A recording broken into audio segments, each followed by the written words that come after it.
I'm live. Day late, Nadala short, New York, New York. Oh, where am I looking? Okay, so as you can see, I am in Central Park, New York City. There's Bank Quotidian, they're closed. And here are the dogs and the people. And there are the buildings in the trees.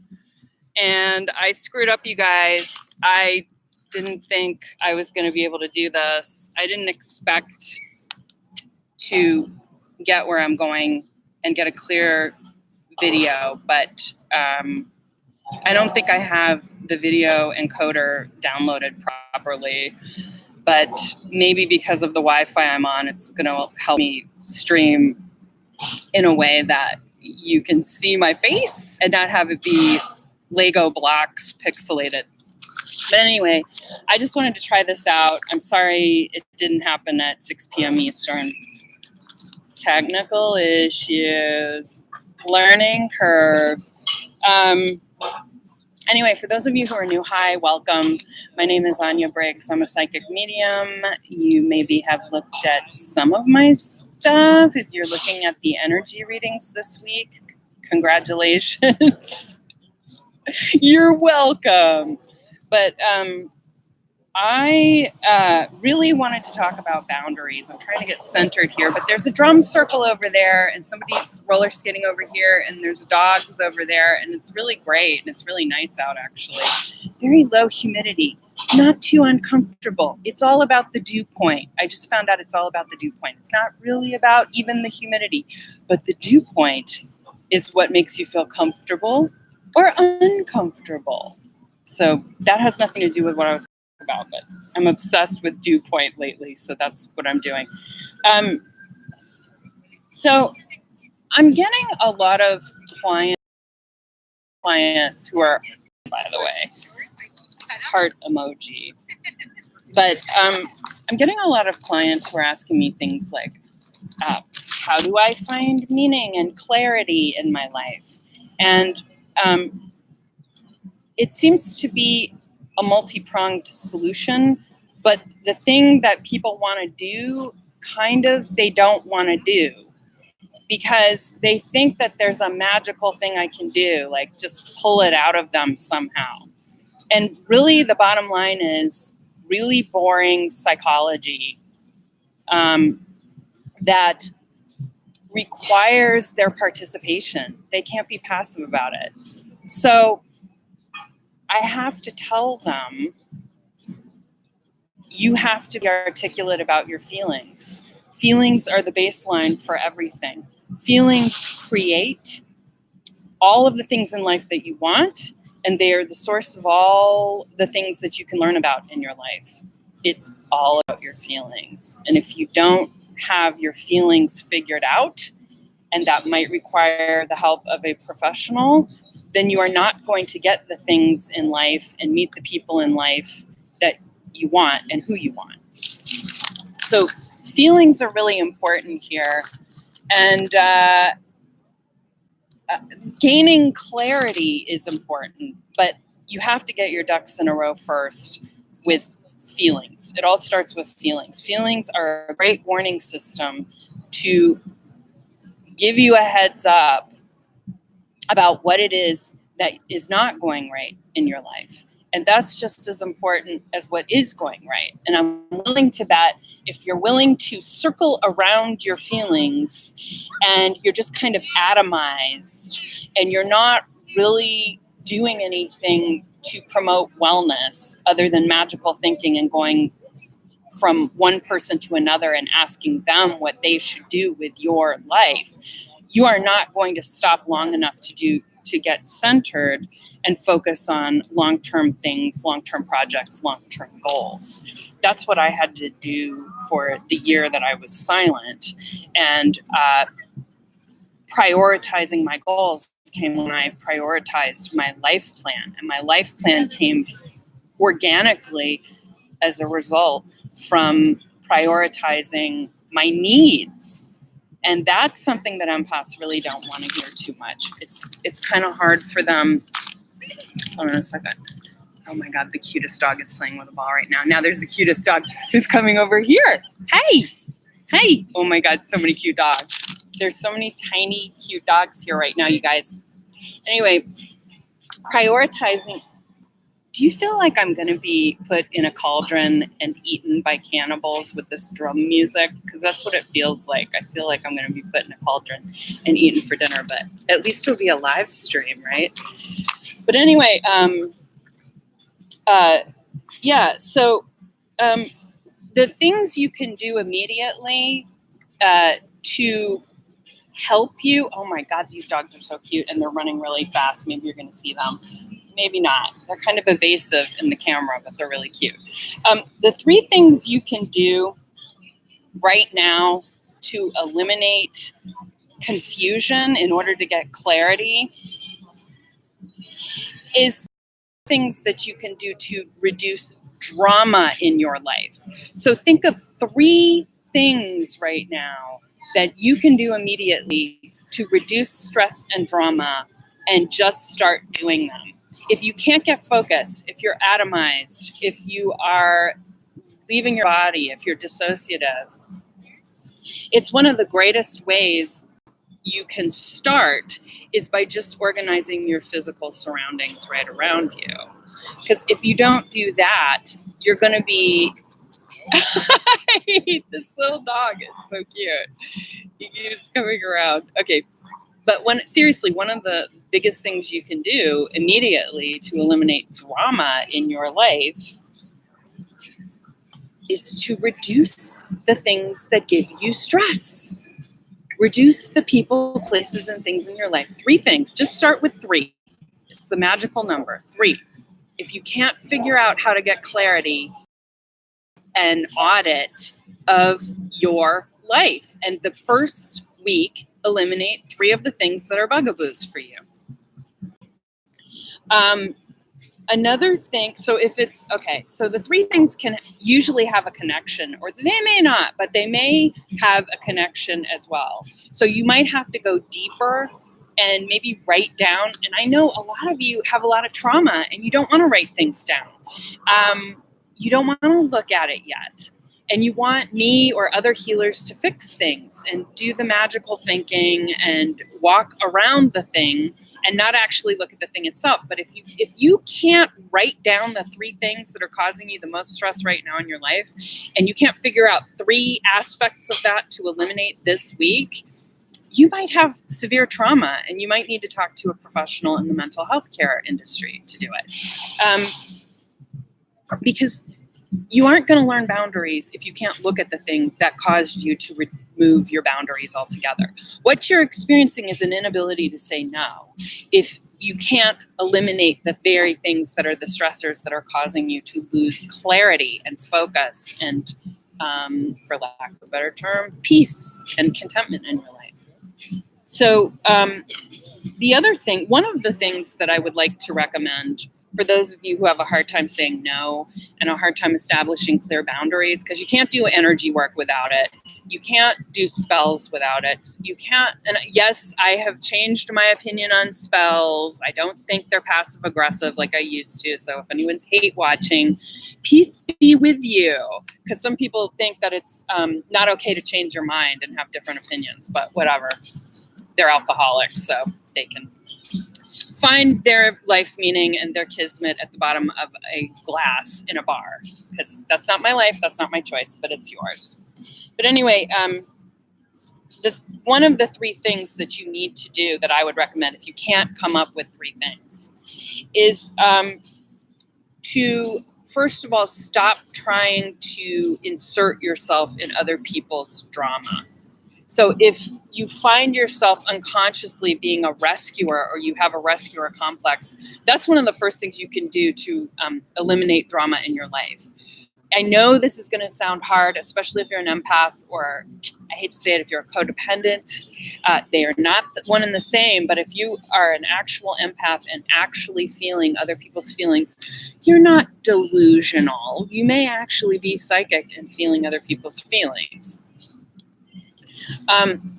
This is going to seem impossible, but you need to get that energy away from you by not getting yourself involved in their endless drama. And if someone is only relevant to you in your life in relation to how often, how frequently you save them in one way, shape, or form, if you're doing their homework for you, or excuse me, if you're doing their homework for them, that's not a great way to learn about yourself and to get clarity, as one of my one of the questions that was asked. How do I get clarity?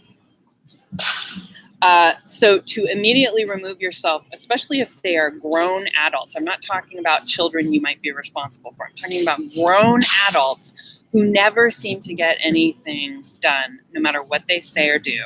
They are clearly not invested in personal development, growth, or change. They are not invested in changing habits, and they don't want to change habits, quite frankly.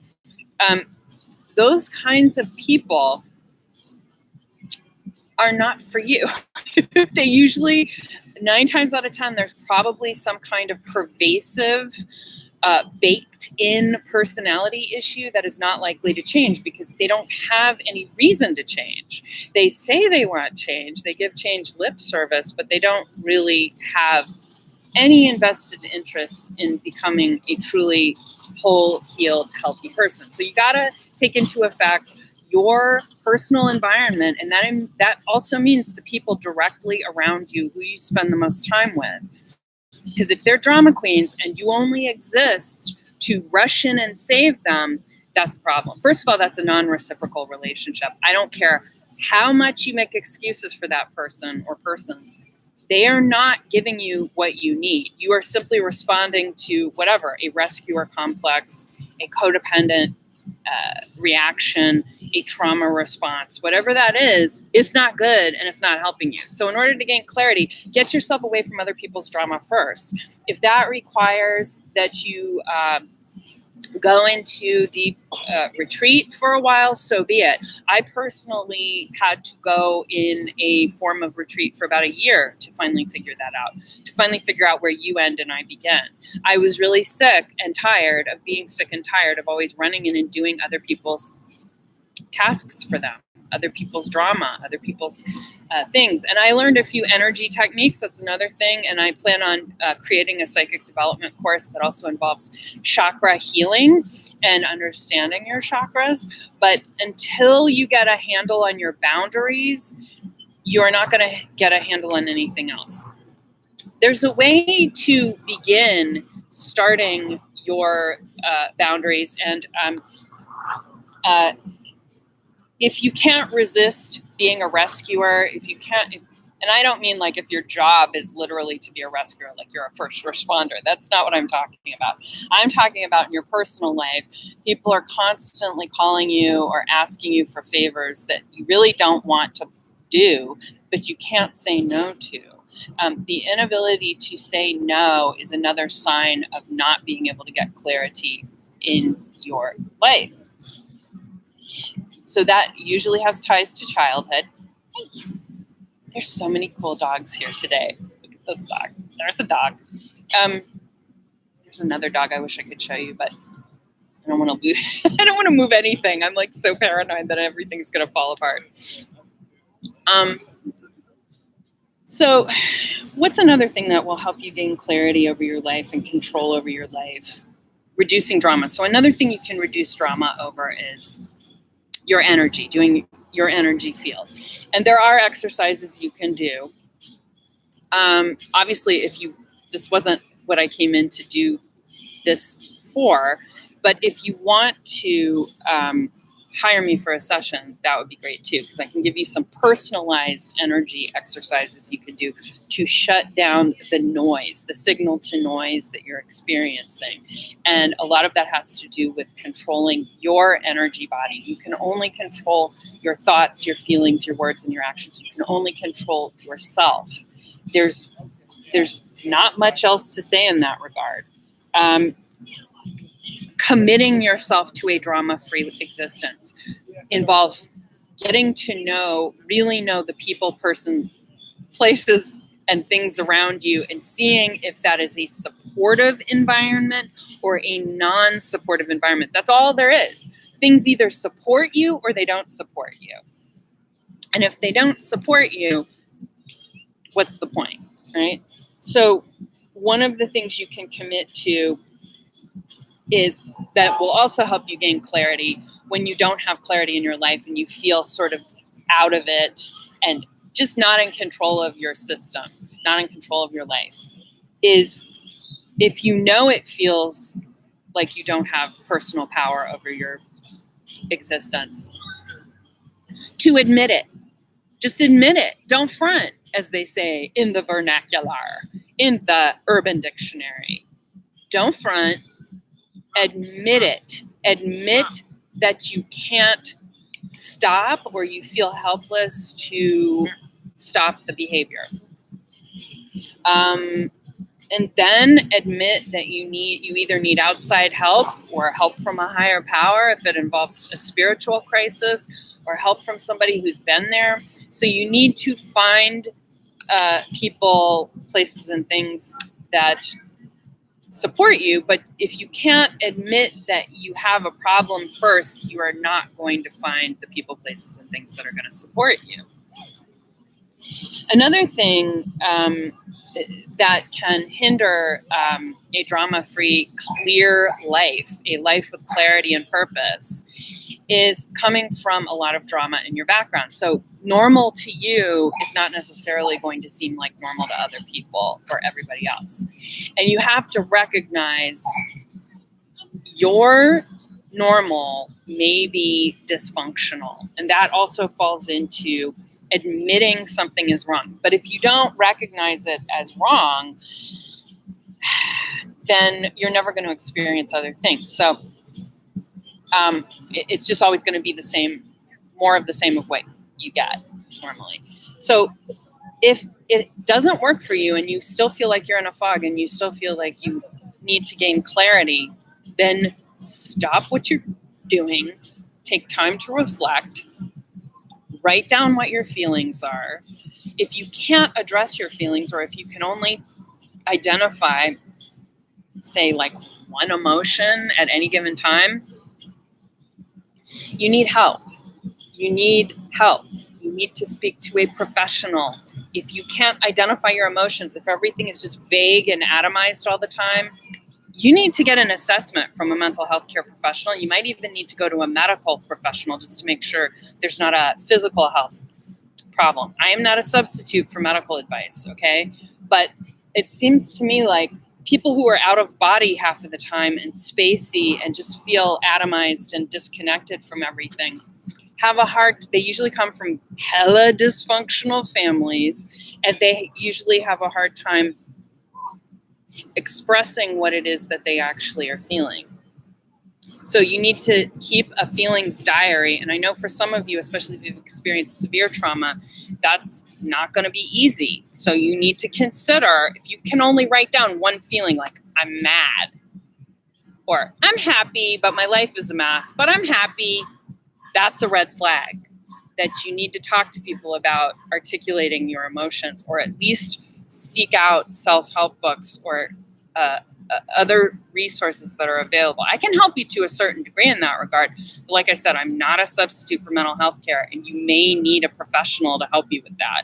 But once you get a handle on your emotions and you can identify what the feelings are, you can unravel it, and it usually goes back somewhere to the source of your pain, or the source of the reason why you're leaving your body and atomizing. It's sort of just being a cloud all the time, a vague soup of liquid that doesn't really have a form. Forgive me, but you're a human being. If you're watching this and you're a sentient adult, you're a human being. You're not an amorphous cloud. You're not vapor. And you need to take steps to recognize your pain and where the pain comes from. And it doesn't happen overnight, ladies and gentlemen. I'm sorry to tell you this. This sort of healing does not happen overnight. It takes time. Will it take the rest of your life? No, but it does take devotion and concentration and determination, something you probably had wiped out of you, because if you grew up in a dysfunctional family that told you your needs don't matter, this will seem like a foreign concept to you. So you have to grasp for dear life, like your fingertips are hanging off of a rock. You have to want this more than life itself. You have to want this like you've never wanted anything before. And I get these people, these beautiful psychic people, unfortunately, who are very dissociative and very codependent, who have all this untapped potential and all these untapped resources, and they're sensitive and they're lovely and they're kind and they're usually highly complimentary, and which sometimes can be a fawn trauma response as well that you might need to talk to a professional about, especially someone who has a specialty in complex post-traumatic stress disorder, which you may have if you, regardless of whether you're an empath, a codependent, or a highly sensitive person. It's hard to grow up in a culture that doesn't recognize who we are and what we do and our behavior patterns.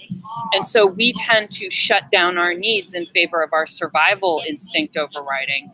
And unfortunately, if we're highly feeling people, which is not a bad thing, it's a good thing, what can happen is you will always cling to this sort of hostage type setting in which you over-identify with your captor, i.e., I don't know, the family of origin or a bully at school or whomever it was. You fawn and you compliment them, or you try to conform to their likes and their tastes in order to avoid drama. Because when you grow up and you realize that these people are bullies for the most part, or you grew up in a home that was run like a cult, yes, I mean cult, a literal cult, C-U-L-T, you will realize how much of your emotional life was hijacked. And it is only when you can admit that that's a problem in your life, and you will know it's a problem in your life if you're not achieving your goals, you're not listening to yourself, you're not listening to your intuition, it's completely cut off or shut down or dissociated. You don't want that. So if you know something is desperately wrong in that regard, like the person who asked me, how do I gain clarity in my life? I know what's going on with them, but they are still in the atomized cloud routine as a self-defense mechanism to prevent being harmed by the people, places, and things in their life who harm them. And person who asked me this question, you're lovely, but you work in a field where people take. And all you can do is give, and then you have nothing left to give at the end of the day. And your significant other, unfortunately, is also in a situation like that, who comes from severe trauma. So hopefully this is a starting point. And if you want to talk to me privately, person who asked the question about how do I gain clarity, I'm more than happy to, guide you a little bit in that regard. But the situation does not better itself by being around constantly people, places, and things without a break in place, without a series of controls in place for betterment, to tell politely but firmly to people to back off so that you can rest, rejuvenate, and reflect on the behavior and then decide later, is this something I want to be around or not? And I don't think the person who asked this question has asked that yet, or asked a series of questions that might require help from a professional. But again, if you want to contact me privately about that, you're more than welcome to. That's about it. I can talk more about boundaries. I just wanted to try out this live stream to see what's going on with it. I'm in Central Park. One more view. It's lovely. We're getting ready for the sunset here. It's beautiful weather. There is a drum circle going on. Yikes. I can't believe this worked, so I'm really proud, even though I was completely late to the show. But hopefully this goes into a recording and everything is fine and dandy.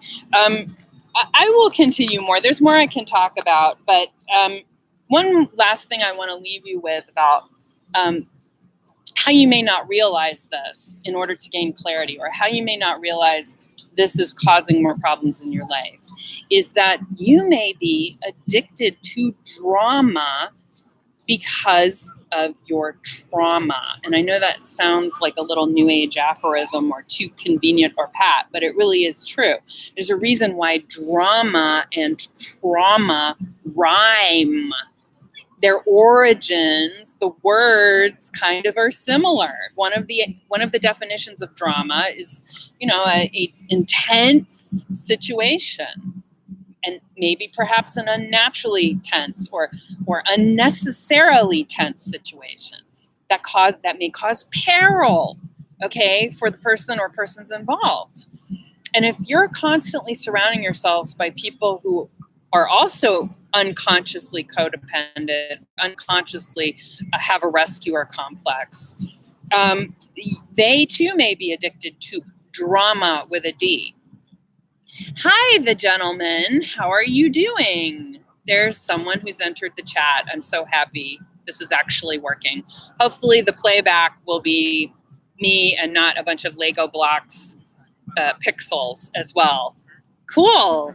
Do you have any questions today? We're talking about boundaries, establishing healthy boundaries, but you can talk about anything that's on your mind if you like, as long as it's G-rated or PG-13. That's okay. If you don't have a question, it's okay. But I'm actually, I don't have to wrap it up, but it's getting kind of dark here. We have about 15 minutes of sunlight left. I'll get better at this, you guys, but I'm kind of digging this area of the city for live streams. I think it's very picturesque and lovely. I hope you can hear me. Can you hear me? Test 1, test 2.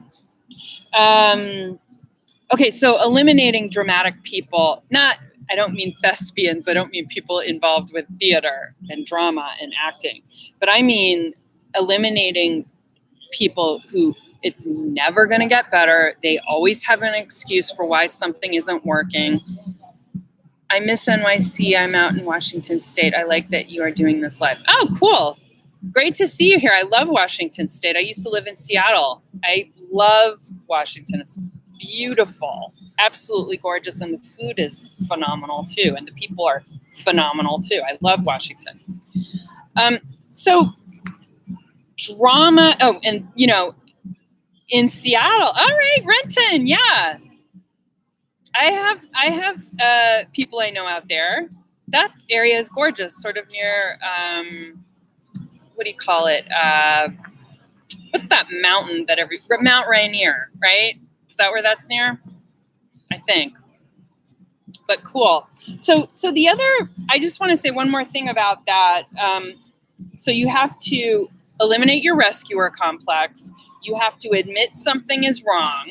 You have to acknowledge that whatever this is that's causing you to feel atomized like a cloud is probably not a great state of being 24/7, 365. And you need to accept that that is happening in real time, and then commit to a plan to understand it as much as possible. We're not even talking about change, massive change.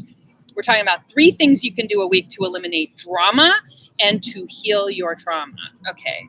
Yeah, Rainier. Yeah, I love Rainier. It's so beautiful. I love that area. Okay, so you admit something is wrong. And then, of course, the old adage, you can't heal it if you can't feel it. That's the bottom line. So that's another reason why you have to keep a feelings diary. And actually, when something causes you to feel atomized and not gain clarity and not get anywhere in your goals and your pursuits and your likes and to recognize your dislikes as well, is to keep a feelings articulation notebook. Today I had this happen, and then I kind of went out of my body and I didn't want to deal with it. What was that? It may remind you of a scenario from childhood that may be difficult for you. It may cause pain for you. You have to recognize that the pain is a message too. The pain that you're feeling, if you feel abandonment feelings, or feelings of loneliness, or feelings of sadness that come up, by having something happen that causes you to dissociate, and then you actually consciously and very tenderly and gently, I might add, address that pain in a notebook. That describes the pain. I felt this when this person said this.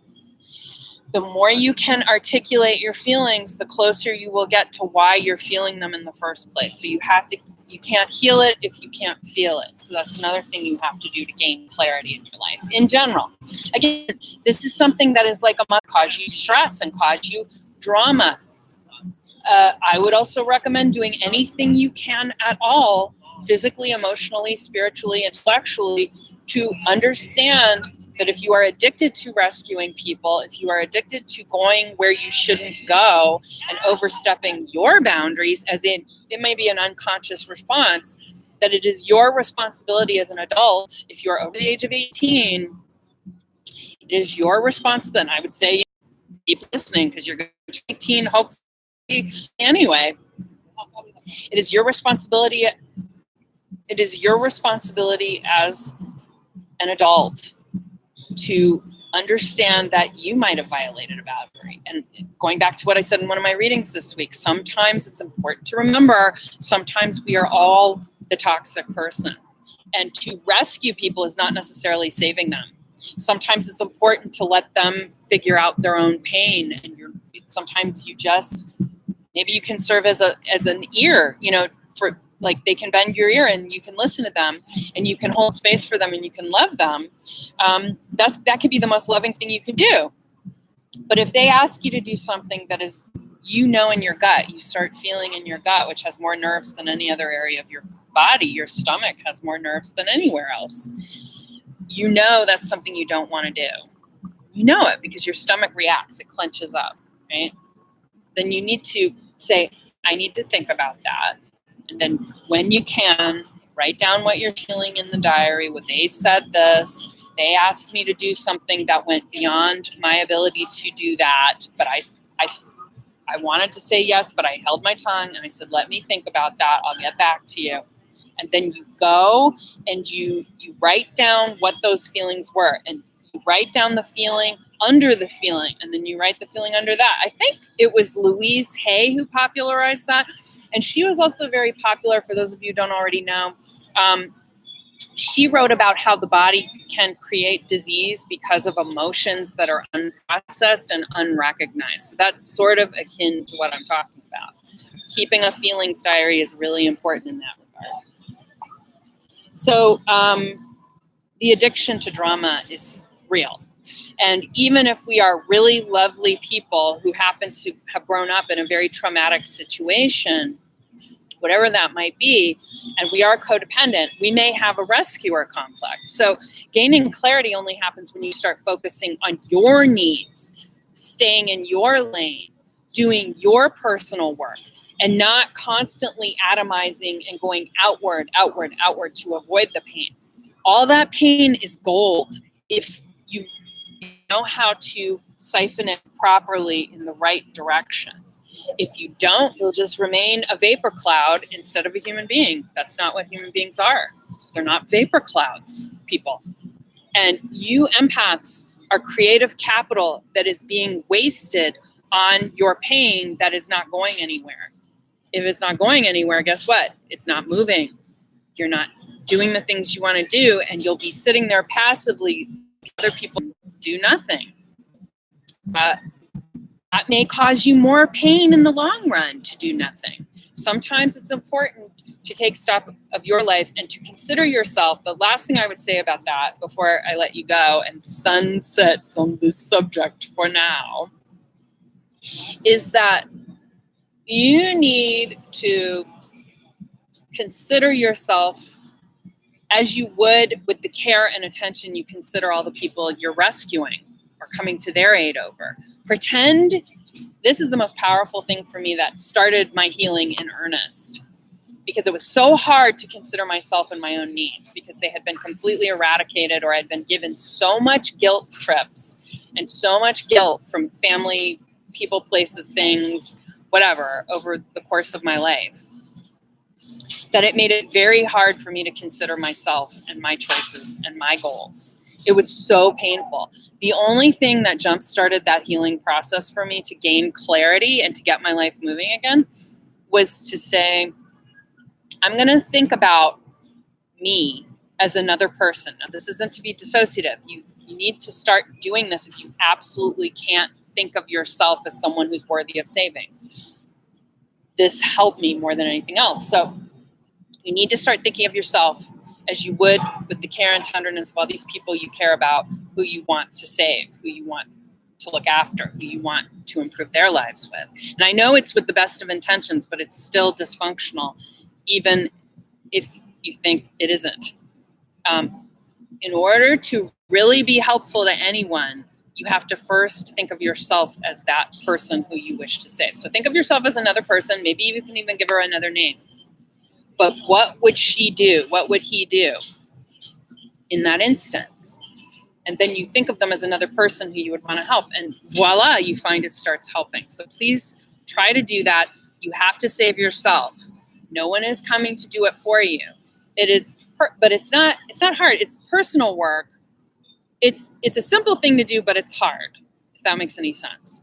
And the personal work is worth doing because you guys have a gift to give to this world, and it desperately needs it. It desperately needs an antidote to the narcissism and the self-absorption.